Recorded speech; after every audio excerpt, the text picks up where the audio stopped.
It's all right. You have tickets. Yeah, it's a ticket. Where? For a student's party. A what party? Student's party. A student's party.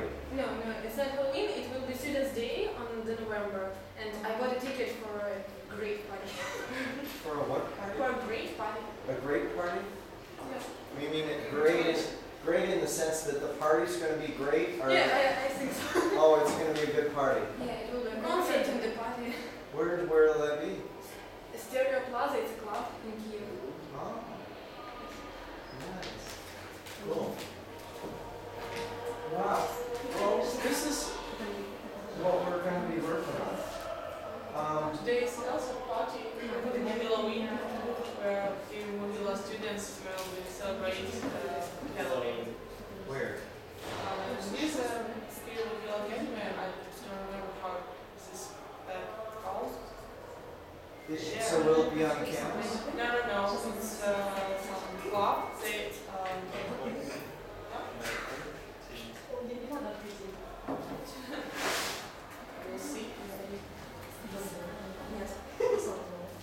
It will be a costume party. A costume party? Uh-huh. Are you gonna get a costume? Yes. Yeah? We will celebrate tomorrow with Halloween. What will you dress up as? As a black swan chip. A black swan. Uh-huh. Yeah. Not the report on Black Swan. Yeah, like in the film, yes. Uh-huh. Alright.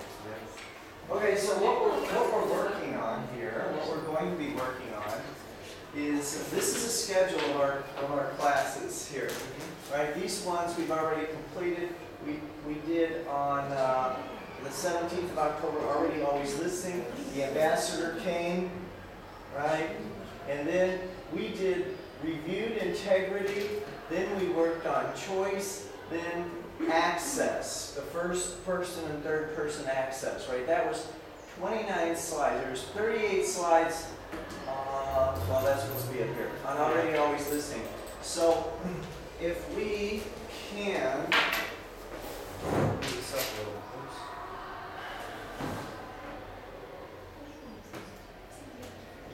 So if you look at the time left, right, we have 29 topics down here.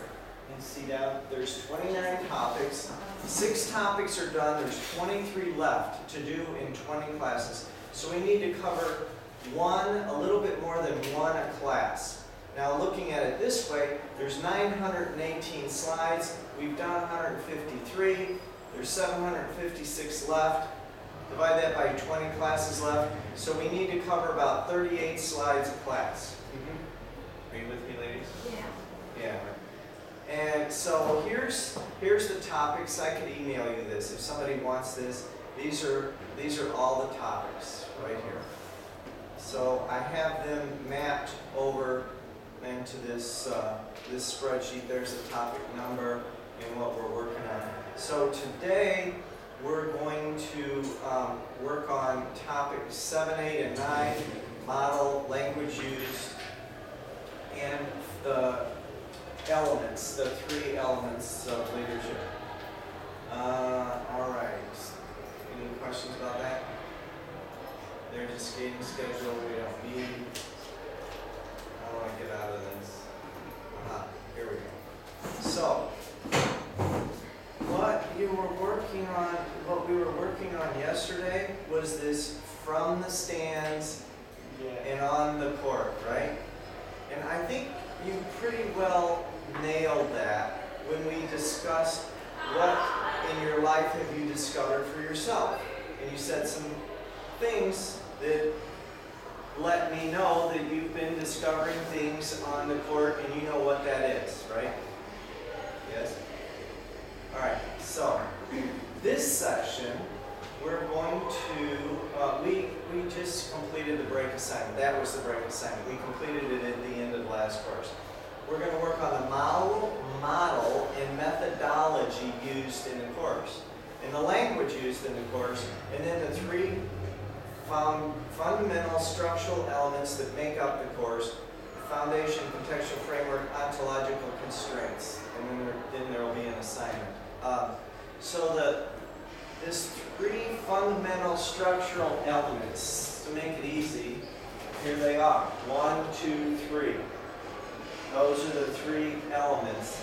The four foundational factors, the contextual framework, and the constraints. Yeah. Okay. So here we go. We did that. So the model and methodology employed in this course. Should I make this in? Okay. Mastering what there is to master. In order to realize the promise of this course, in the time that's left, is available through a unique model and methodology we use. Note that model is distinct from methodology. A model reveals from a given perspective the nature and function of what it models. You'll get this as we go along. I know that's a little tough. A methodology is the process used in developing the model and for dealing with what is revealed about the nature and function of what it models. There are various models that study human nature, with each model providing an understanding of the nature and function of human beings as viewed from a particular perspective. For example, psychology, behavioral psychology, evolutionary psychology, sociology, economics, philosophy, neuroscience, and cognitive science, and others.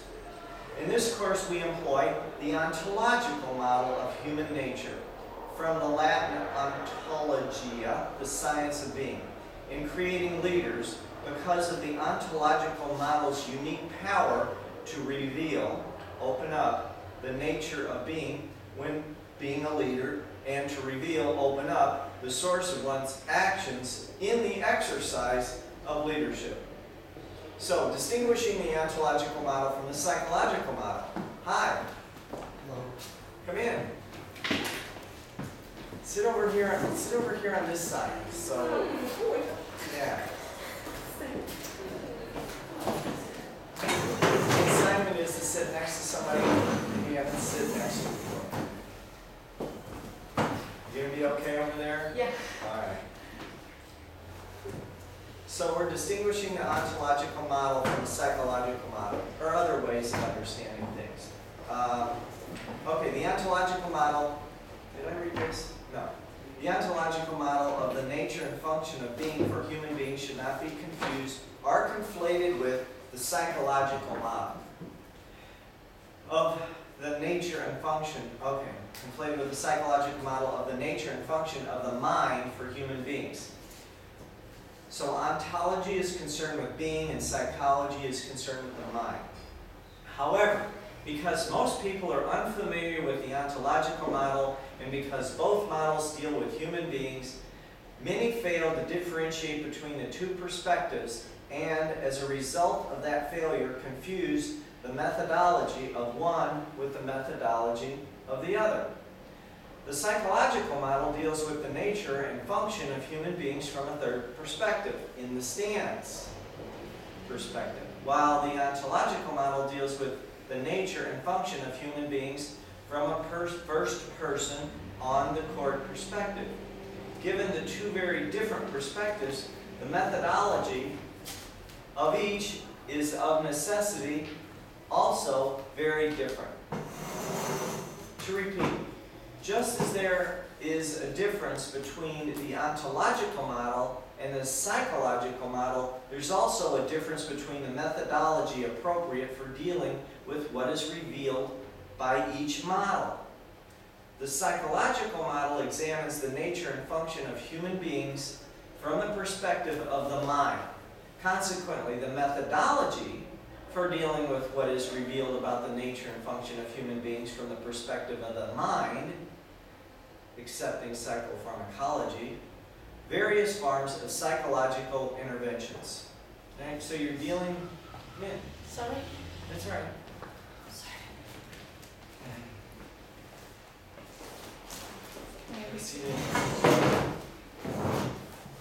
Do you have a name tag that's on Yeah, sure. that up there? Yeah. You do? Check up there to see if you can find it. Okay. All right, I'll just keep going. You check and see if your name takes up there. Okay.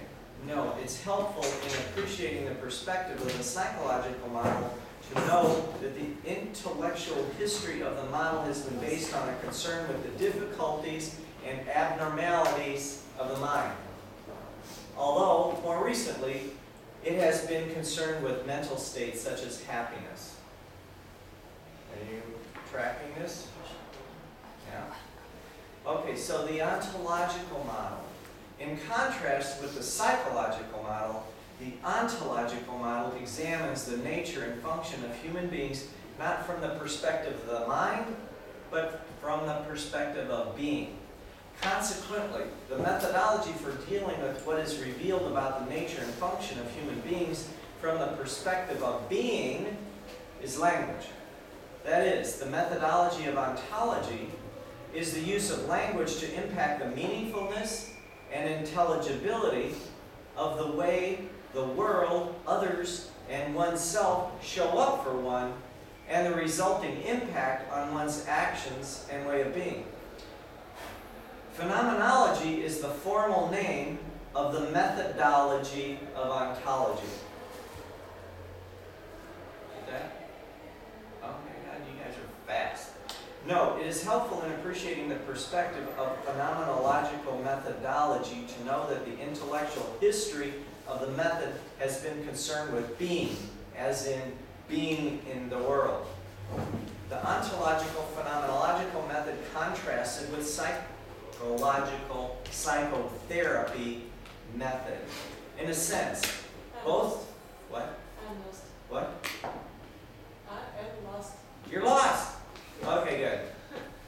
So, so are you do you know what so far we mean by ontology and what we mean by psychology? I feel like I understand each word, but Yeah. can't get all the sense. Okay. All right. Let's go a little. Usually this happens, and if you go a little further, they say it enough in a different ways to where you can put it together. And if you can't, we'll discuss it. Okay, so let's go a little further and see if it doesn't click. Usually it does. All right, so we're going to contrast the ontological phenomenological method with the psychological psychotherapy method. In a sense, now why are we talking about this? That may be helpful to know. We're talking about this because we are going to intervene in the being of who we're being for ourselves, because we're going to access being a leader and effective exercise of leadership.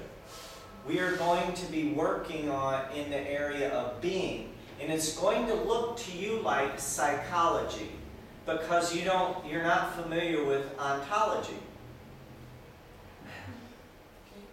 All right?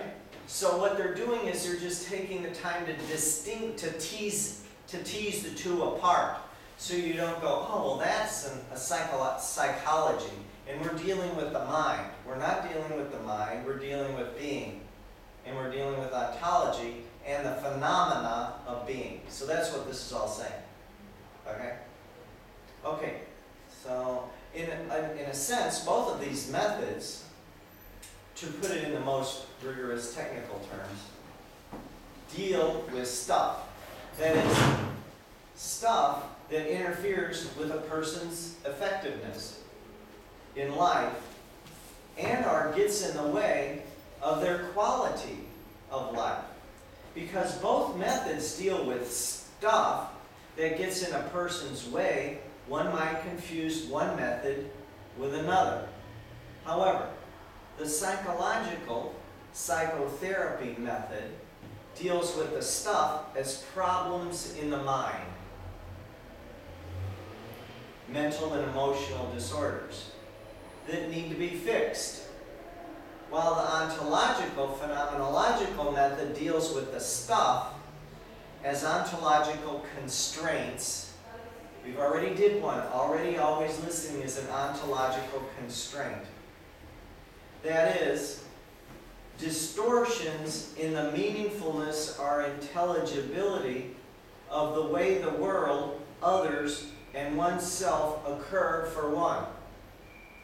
So you might have thought that already always listening that we did was a psychological approach, but it's not. It's an ontological approach. Okay? All right. So they're telling you that what we're doing is not psychology and not therapy. That's what they're saying. In addition to the fact that both methods deal with stuff that gets in a person's way, because both methods also use language to deal with the particular stuff of their method, again, one might confuse one method with the other. The difference is that psychotherapy method uses language to have an impact on the mind, while the ontological, phenomenological method uses language to have an impact on the way the world, others, and oneself show up for one. So don't confuse phenomenological interactions with psychotherapeutic interactions. In the course, we will use the phenomenological methodology to deal with the ontological constraints that get in the way of, interfere with, being a leader and exercising leadership effectively as one's natural self-expression. Because, as we said earlier, most people are unfamiliar with the phenomenological methodology. You may find yourself falling into the trap of attempting to understand what you are observing from a psychological perspective, and therefore as an attempt to do psychotherapy. Right? You notice they say it over and over again just to make sure that you get it. Right? All right. In fact, in the process, so we're going to say it again in a different way. In fact, in the process of using a phenomenological intervention to deal with a person's ontological constraint, an ontological constraint is already always listening, and we're going to cover 5 or 6 more. Okay? The person's description of the constraint might include their mental or emotional state. And this stating of their mental or emotional state might lead you to confuse what is going on with psychotherapy. However, in a phenomenological interaction, the person's mental or emotional state, although it may bubble up, and even bubble up dramatically, and with a high degree of intimacy, is not dealt with. Rather, what is dealt with is the way in which that kind of situation occurs for the person. All right. Leaving you with the ontological model. Having made clear the difference between the ontological model and the psychological model, and having warned you about the trap of confusing one model with the other, what we want to leave you with is the ontological model and its phenomenological methodology. It's a lot of words, right? Phenomenology as a methodological discipline deals with being and action as these are actually lived on the court, first-person experience of, as contrasted with third-person theory of. That is, being and action are observed by someone and then described, interpreted, and explained from a stance. That's psychology. Observe, interpret from the stance. Are we good? Okay, as you will see in Technicolor. Do you know what that means? See in Technicolor? No. And it's like see in 3D. It's like you will be in the IMAX later in the course. A good deal of what you are certain about regarding the world, others, and yourself will show up for you from a phenomenological examination as merely conceptual, theoretical, and actually inconsistent with your as-lived experience of the world, others, and yourself. Developing for yourself the being of a leader in the action of the effective exercise of leadership is less likely to be successful when you're dealing with a theoretical you than if you deal with a you of your actual as-lived experience. In summary, the ontological model of leader and leadership opens up and reveals the actual nature of being when one is being a leader, and opens up and reveals the source of one's actions in the effective exercise of leadership. And the phenomenological methodology provides actionable access to what has been opened up. Is this all sinking in? Yeah? All right, good. You're doing great. In summary, continued. We employ the ontological phenomenological perspective on leader and leadership. And they're going to give you 3 reasons why they do it. Because its unique power to constitute being a person of integrity, authenticity, being committed to something bigger than yourself, and being cause in the matter in a way that allows for actionable access to being such a person. 2, because of its unique power to create a context that leaves one being a leader and exercising leadership effectively as one's natural self-expression. And 3, because of its unique power in providing access to identifying and removing what constrains one's natural self-expression. By the way, it won't only be in leader and leadership, it'll be all over in your life, because these constraints use us everywhere, not just in being a leader, but particularly in, you need to, if you're going to be being a leader, you need to know that they're there, or you will be ineffective. Did I read it in short? Okay. In short, the way in which leader and leadership are distinguished by this perspective creates an access that is unique in its power to call forth the being required to be a leader and the action required for effective exercise of leadership. The ontological perspective on leader and leadership. If in this course we never said anything about leadership or anything about what it is to be a leader, and you complete the course, being leaders and exercising leadership effectively as your natural self-expression, that would completely and totally fulfill the reason for the existence of the course. Remember, our promise to you, my promise to you, is that if you complete this course successfully, you will leave this course being a leader and exercising leadership effectively as your natural self-expression. I will, however, be discussing leader and leadership in this course, but as noted in your pre-course reading assignments provided with the information, you all have that somewhere in an email. And leaders, it's also in the course when you, right, so you can get to this. And providing you with information about leader and leadership is not our main intention. In this transformational course, and in this respect, this course differs from other leadership courses. You will leave this course and it's not likely you'll be able to explain how you're doing what you're doing and accessing what you will not be able to explain it because you will have gotten it through another avenue besides explanation. You will actually be used by a contextual framework. You'll be being a leader as your natural self-expression, and you won't be able to explain it, just like you can't explain riding a bicycle.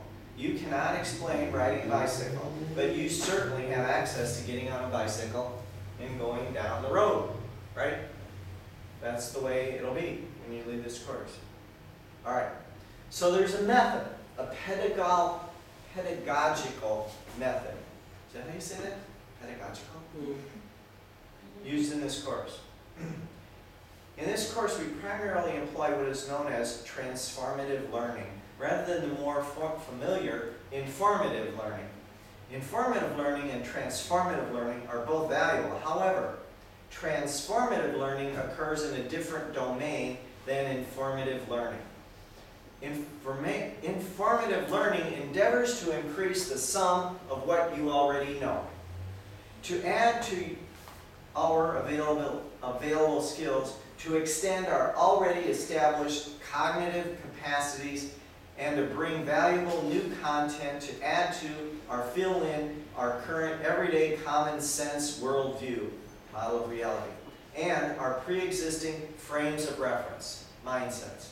Transformative learning, on the other hand, examines the validity of what we already know and in what way that knowing may constrain shape and distort skills and cognitive capacities that would otherwise be available to us. Transformative learning. Transformative learning provides us with the opportunity to examine our everyday common sense worldview and those pre-existing frames of reference that are relative to what we are studying. This allows us to critically reflect on the constraining and shaping nature of our network of unexamined ideas, beliefs, biases, prejudice, social and cultural embeddedness, and taken for granted assumptions that constitute our worldview and our frames of reference relative to this subject or that subject. For example, it's important to identify what I might believe is true as a belief rather than as the truth. Because when belief is held as the truth, it imposes limits on my being and acting. Transformative learning then leaves us with the opportunity to relax the limits on our being and acting imposed by our everyday common sense worldview and the pre-existing frames of reference we wound up with. As a result, transformative learning provides one with new openings for being and new openings for action that were previously unavailable within the constraints imposed by the worldview and frames of reference that one wound up with. So in the last classroom, someone demonstrated that brilliantly. In setting aside this thing called judgments and evaluations that we inherited, what they noticed was that there was an affinity or a love for people that wasn't there before. So this is a result of transformative. There was a new opening for action that was previously unavailable within the constraints, the constraint being our already always listening and judgments and evaluations. Once you remove the constraint, it gives you access to being related with people in ways that aren't available. If you want to know what I'm talking about, it's in the playlist on YouTube. Yeah? Okay. Okay. So, this is the next section. But do you want anything you want to say to complete that section that we just covered? Any questions? How about what if, yeah, but?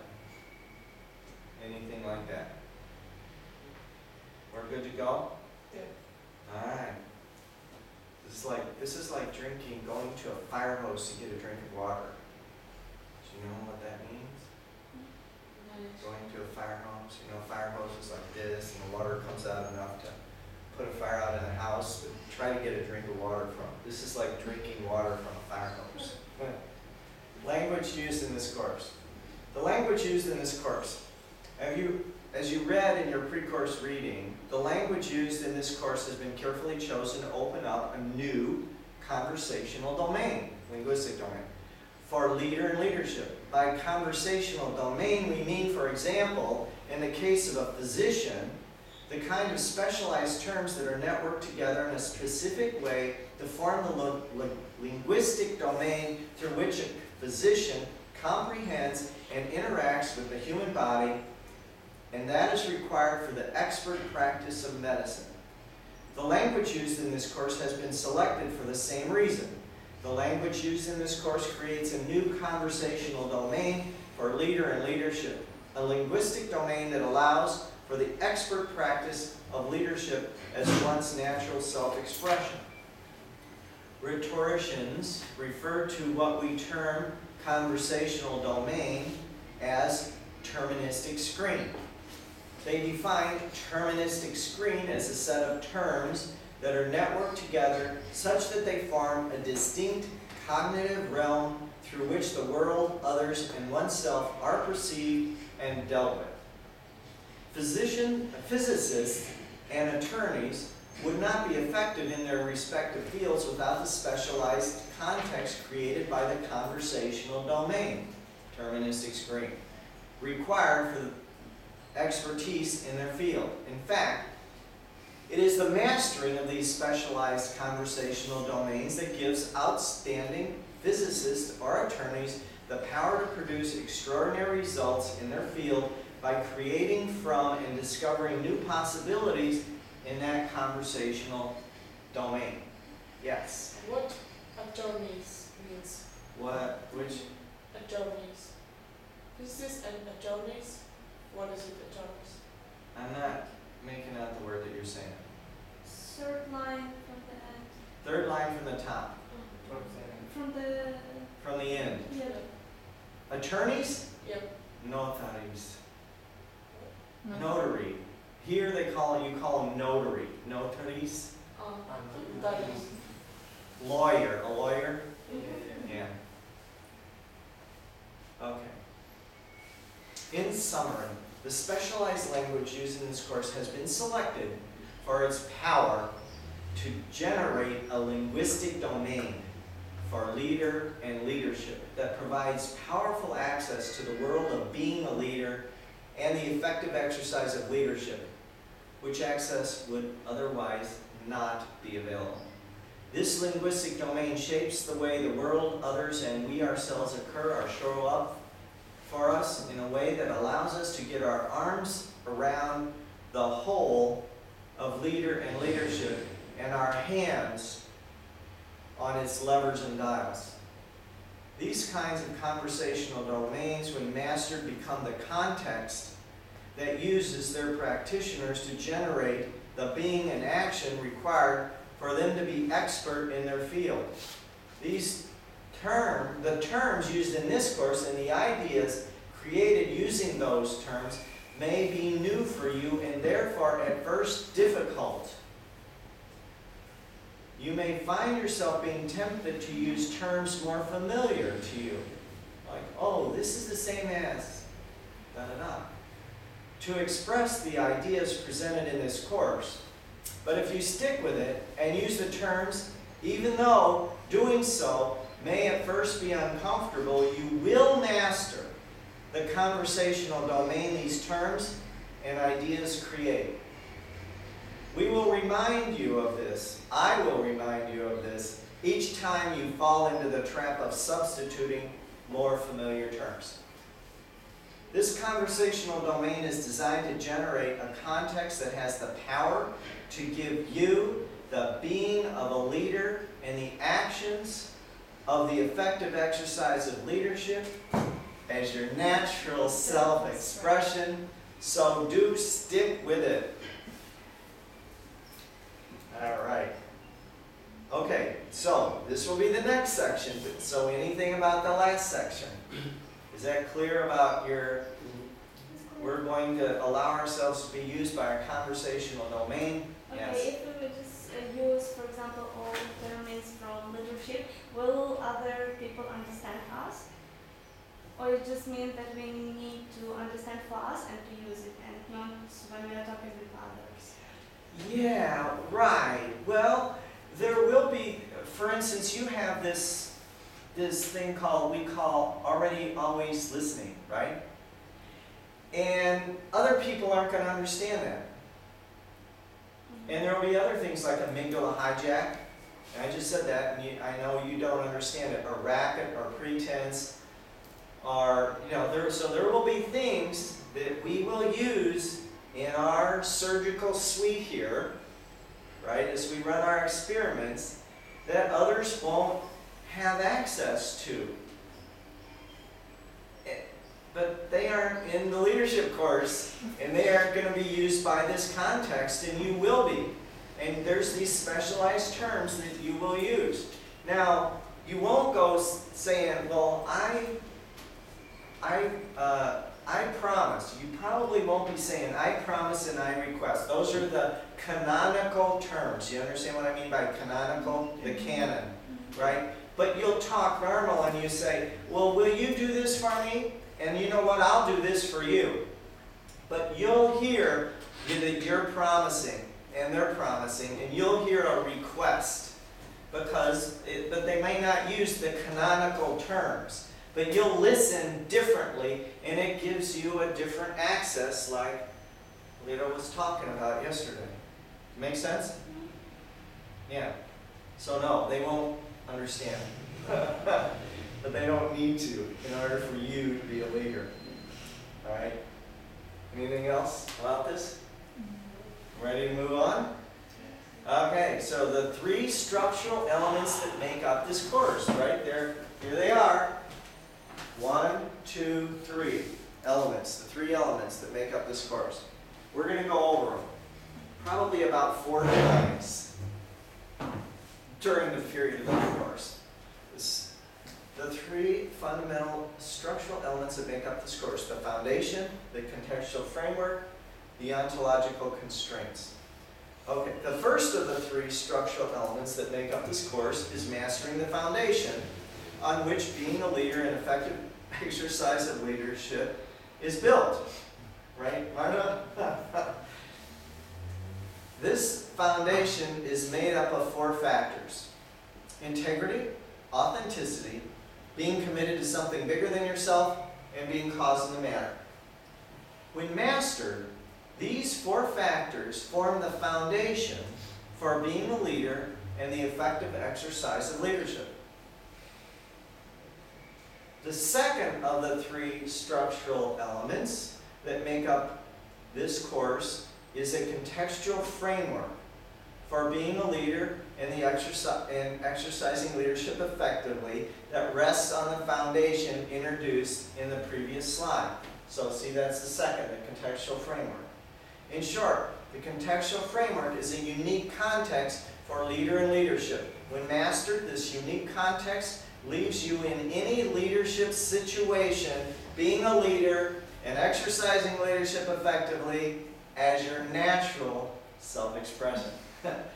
The third and last of the 3 fundamental structural elements that make up this course is removing the ontological constraints that limit or distort your natural self-expression. Right? There's constraints. There's 2 kinds: perceptual and functional. We'll get that. Okay. So now we're going to look at the first of the 3 structural elements that make up this course: the 4 foundational factors. So, what? The foundation. The first of these 3 fundamental structural elements that make up this course is mastering the 4 factors that form the foundation for being a leader and the effective exercise of leadership. These 4 factors are integrity, authenticity, being committed to something bigger than yourself, being cause of the matter. Without this foundation for being a leader, while you may be given the role of leader and even have a title and perhaps even the authority and decision rights, you can forget about actually being a leader and exercising leadership effectively. In this course, you will be provided with a unique opportunity including an actual pathway to do with yourself what you must do so that you are a man or woman of integrity, you are authentic, you are committed to something bigger than yourself, you are cause and matter. Each of these is your natural self-expression. With that opportunity, the choice to be so is yours. Okay, the second of the 3 fundamental structural elements that make up this course is the contextual framework. The contextual framework is a unique context for being a leader and exercising leadership effectively that, when mastered, leaves you being a leader and exercising leadership effectively as your natural self-expression. This is essentially what the course is about, namely being a leader and the exercise of leadership effectively as your natural self-expression. By natural self-expression, we mean a way of being and acting in any leadership situation that is a spontaneous and intuitive, effective response to what one is dealing with. During the course, we will provide you with the opportunity and support you in using that opportunity to master for yourself the 4 aspects that make up the contextual framework, which 4 aspects, taken as a whole, leave you being a leader and exercising leadership effectively as your natural self-expression. Can you guess how many times we're going to say that before the end of the course? Surprisingly, having a definition of, description of, rules for, theory of, examples of, a clear understanding of, or even a picture of what it is to be a leader and what it is to exercise leadership effectively, while useful for discussing and analyzing leader and leadership, will not leave you being a leader or leave you exercising leadership effectively as your natural self-expression. For you to be a leader and exercise leadership effectively as your natural self-expression, what it is to be a leader and what it is to exercise leadership effectively must exist for you as a context that uses you, rather than existing simply as knowledge or information. By a context that uses you, we mean the kind of context that has the power to give you effective being and action as your natural self-expression. To put what was covered in the first